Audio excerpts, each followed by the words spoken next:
Taip, nesuklydo, tai yra Vakos tarpeklis, vienas įspūdingiausių gamtos stebuklų Kipre. Jeigu planuoji aplankyti Kiprą, tai šitą objektą įsirašyk į sąrašo viršų.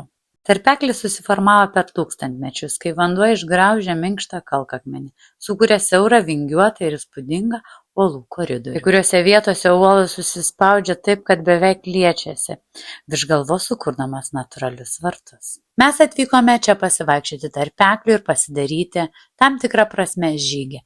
Tai būtų 6 km tarpeklių ir 4 km tarpeklio viršumi. Mums šis žygis kainavo 3 valandas 45 minutes. Buvo momentų, kaip atrodė, jog trypiam vietoje, nes reikėjo lipti, kopti, laukti. Norėjosi pailsėti dažniau dėl saulės kaitros. Pasiklausykit. Praeita 8 kilometrai. Ramybės minutėlė.